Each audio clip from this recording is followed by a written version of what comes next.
Tutulog yung video na. Sana sa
so yun o.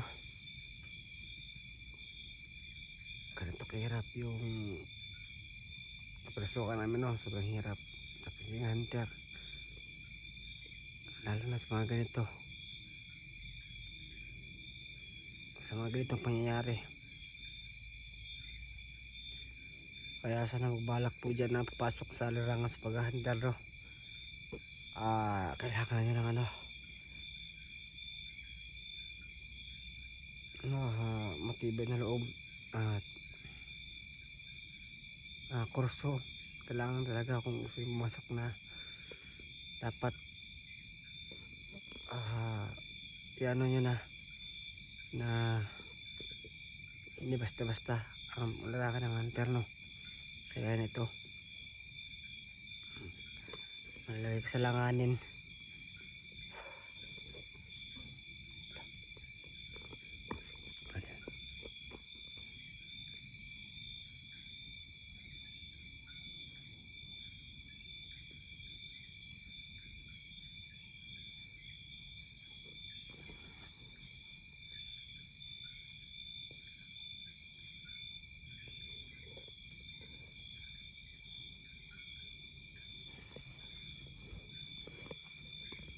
No, kanyari ni tayo para may naglalakad.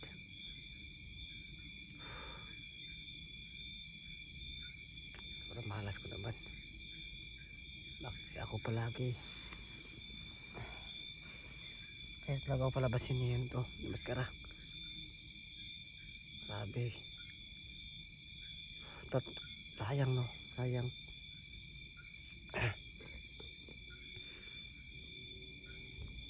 Meron pa smakmak.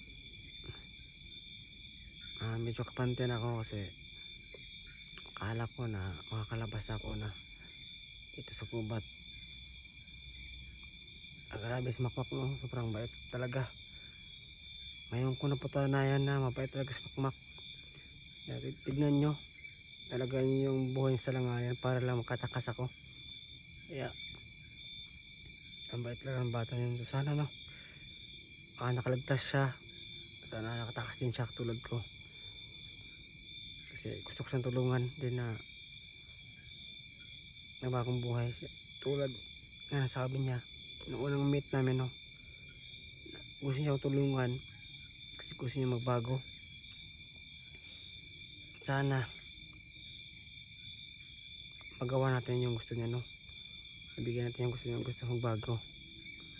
Dahil sobrang kawawa niya at sobrang bait na bata. Nadala din siya sa sa kahirapan no. Kasi wala daw sila makain. Iniwan mo siya ng pamilya niya. Kaya ganun, may na-invite sa kanya na papasok sa bandido. Kaya kasi wala siyang choice daw eh. Kasi wala sila makain. Kaya pumasok siya sa pagbabandido. Kasi napiran sila ng malaking pera. Kaya yun, pumasok daw siya. Nakita niya sa sa kilosan nila na masasama yung ginagawa nila, no? Pumapatay ng tao, nagnanakaw daw. Kaya napag-isipan niya na ano, na napag-isipan niya na magbago daw. Kaya hinanap niya ako kasi nalaman niya na yung nangyari sa akin, no? Tulak ko ng pinuno nila. Nalaman niya na paalis na ako ng bundok. So hinanap niya ako kasi gusto niya tulungan na makalabas, kasi sama din sa akin, kasi gusto niya magbago. Pero yun nga, no, yung nangyari, kaya wala kami. Pero kahit maikli lang yung ano, oras o araw nakasama kami ni Makmak, medyo napamahalin ako sa kanya. Kasi nakita ko sa kanya yan na ano, na isang mabuting bata talaga si Makmak. Kaya sayang, sobrang sayang, kasi hindi ko kaagad ibigay yung gusto niya na tulungan siya sa pagbabago niya.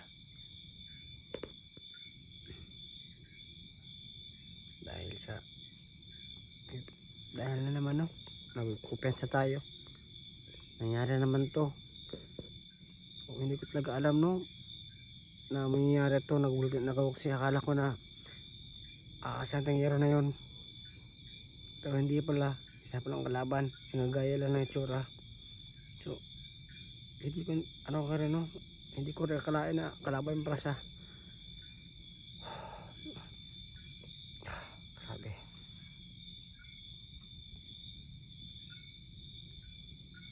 Sana nga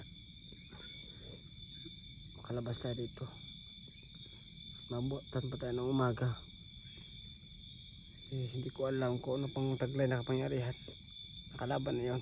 Baka nandito lang sa paligid at inahanap ako. Kasi kung hindi dahil sa Makmak, kung hindi dahil ka Makmak, wala na ako ngayon, kasi tinulungan niya ako.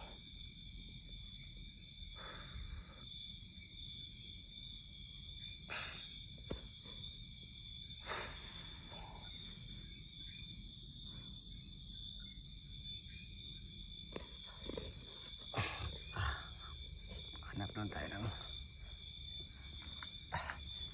sa paglakad, no.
Nakakaramdam ako ng pagod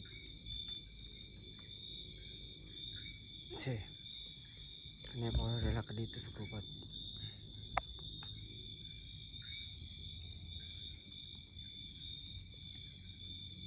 You know? sa mga supporters natin dyan. Maraming salamat sa solidong pagsuporta. Simula ko noon hanggang ngayon, nandito pa rin kayo na sumusuporta po sa akin. At sobrang dali lang ang panahon. 2 years na po ako sa larangan ng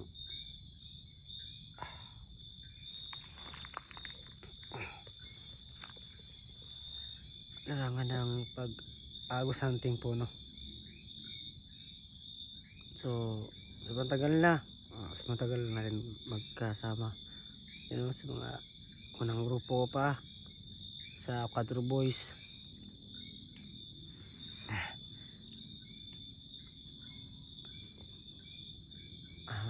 Sobrang saya ko noon na maraming sumusuporta sa akin. Hanggang ngayon, no, marami pa rin sumusuporta sa akin. Maraming salamat yung lahat. Dahil sa inyo, no, patuloy pa ako sa pagsugpo ng masasamang taong masamang elemento. Kaya maraming salamat yung lahat.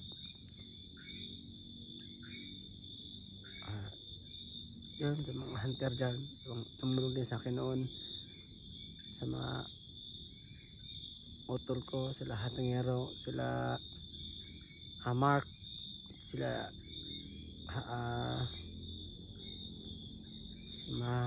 si Hatangero, si Mark, si Jose, at si Ruel, no? Sa mga kagrupo ko dati na kasama ko sila nung D1 pa lang sa agos hunting, no. Maraming salamat sa inyo mga tol. Maraming salamat sa tulong sa akin at sa mga hunter at sa mga solid supports din ng agos hunter. Maraming salamat sa inyo lahat sa solid na pag-support nyo sa akin. So ayun, alang tumatagal lalong gumagrabe yung natin mo sa ating mission sa Pilipinas hunting. So una akala ko na madali lang tong sukin, diba? Pero hindi pala. So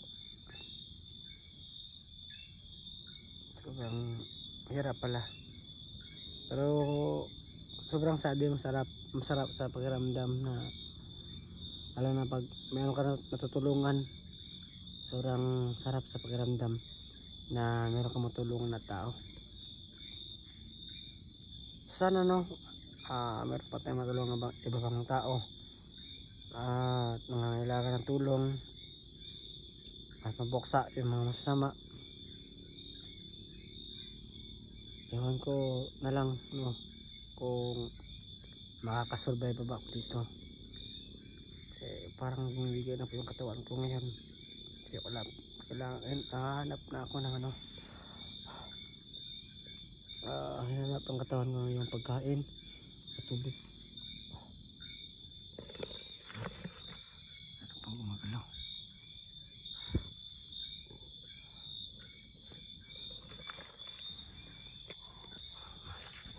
Ito, ano pang gumagalaw?